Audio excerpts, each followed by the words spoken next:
All right, everyone. Thanks for joining me. I am going to take the leap and start my own YouTube channel. My whole theme is the fact of just get up and do it. Too many years I put aside being creative just to keep everybody happy. And so now this past year has been, taking back and finding my artistic self and being pretty surprised. So you're seeing me shooting here on the color cubes, 1 and 2 volume by Sarah Renee Clark. For the beginning of this channel, Linda Rooney Arts, you're basically going to be watching me pick a random card, palette card from here, from one of these cubes. And then we are going to see what I come up with painting. And it's just going to be basically shut up and just paint. So this is going to be the main 2 pieces of this channel for the time being, unless I do a special one-off holiday painting. It's going to be picking a palette card from one of the color cubes and then using my Canson watercolor. Is it the greatest watercolor paper? No, but it is still a 300 gram, 140 pound. So it's going to be able to take some of the abuse I'm about to do with it, doing watercolors, acrylics, slapping the paint around and making abstract art. Maybe I'll go a little bit more particular. But let's look inside and see what these cubes are all about.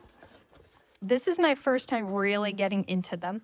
I did go in and take the plastic off of these because I pretty much figured I would probably stab myself with the scissors if I was actually videotaping me doing that at that time. Let's put it on pause, and I'm going to take each of these out, and then we're going to look a little bit inside in case there's somebody out there that has never seen these palette cards that I'm about to talk about, okay? All right, I'm glad I did that with the camera pause because, as usual, it was a wrestling match for me. Once you open up each one of the cubes, this is cube 1 and this is cube 2. Sorry if I'm getting you a little dizzy with my styling camera moves here.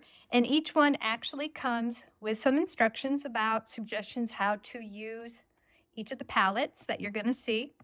And then it goes on with a little bit more that you can share with it, the color names. Goes a little bit into explaining hex codes. You can try and match the colors, but you don't have to hold yourself to it either. So let's show you first one here. I'll just take them out since they're not wanting to separate. They're that new. So this is basically card 1.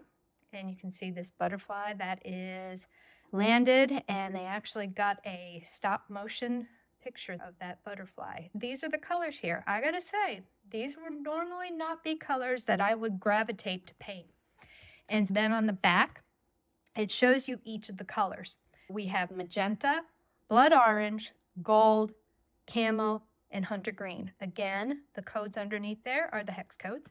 And then what I like about this too is you have the main colors right here on this outside corner, and then she gives you gradients of the same tone so that you can go ahead and try and see if you like something better or something in your stash of paints or pens or anything like that matches better.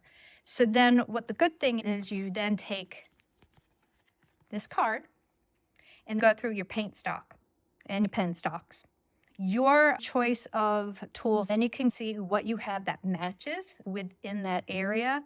You don't have to use all 5. You can use a few, or you can always put in like a wild card or something that else is speaking to you.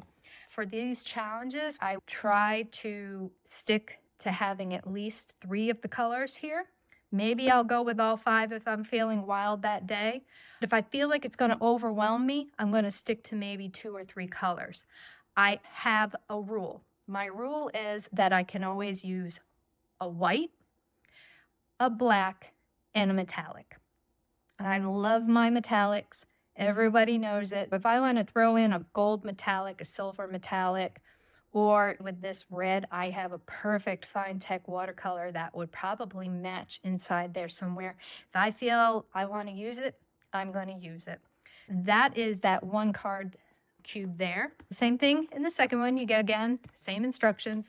Right off the bat there, look at that. We got some black in there too. These are not usually my colors. So this would be stretching me to try and take these colors, not get overwhelmed, and just see what I can paint. And it may mean that I just go and what am I sensing and feeling from this picture that's been included?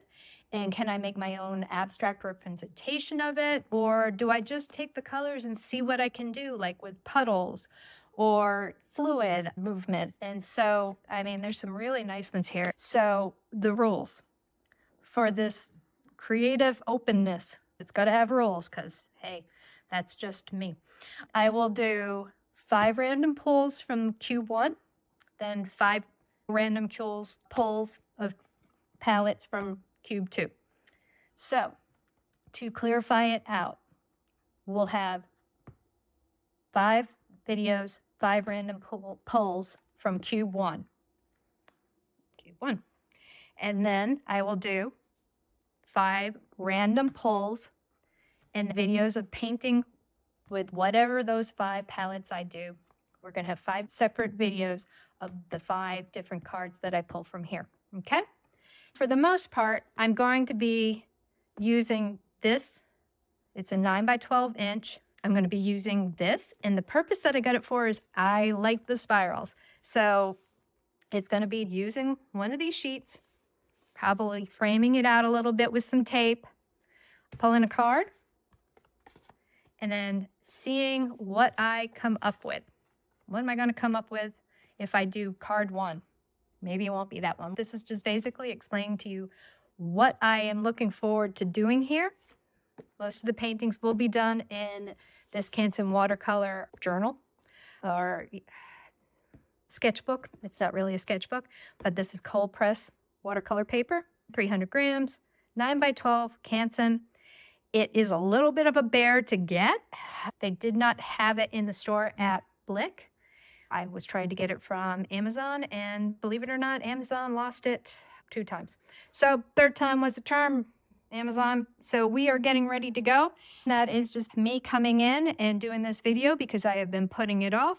But the whole focus of this channel is just get up and do it. Don't wait, paint. Go and create. So that's what I've been doing for the last couple of months, and hopefully you're going to see me struggle trying to do these, see me just play around, see me fail. But the whole thing is I get up, I choose something, I get my paints. You're going to see what I come up with, the good, the bad, that ugly phase, because boy, it happens. If you know about the ugly phase of painting, then you know what I'm talking about, which may mean I have to walk away for a little bit from a video of one of the projects until I figure out if I'm liking it or not. But you're going to get to see the good, bad, the ugly, and maybe more good. Or maybe within 24 or 48 hours, I like it again versus wanting to go screaming down the road in agony because I think it's ugly. So anyway, thank you all for being here, and hopefully you're going to enjoy watching this journey of mine painting through these cubes and color cubes and all these different palettes. There are 500 cards, people. 250, 250. This is going to be a long journey. So hopefully somewhere along the timeline, if you don't get sick of watching me do this, maybe, just maybe, I will inspire one of you at least to go ahead, pick up some paper to draw on or paint on, go get some paints, even if it's just the simple Crayola or whatever paints that you can get somewhere, even at the Dollar Tree, because there are a lot of things in this workspace that are from the Dollar Tree, people. You're going to be seeing them, and I'll let you know. So it's not just all these fancy things. I got some Dollar Tree stuff and Michael's stuff that got me going. Sometimes the things that I like the best to keep versus my more expensive paintbrushes or stencils. Sometimes it's the things that I got on the fly for a good deal. So anyway, everybody, I appreciate you looking at this, listening to me fumble my words, and I look forward to filming my progress through these cubes. And hopefully we'll do some good art together, or at least we'll have some laughs. So thank you very much, and I'll see you soon. Bye.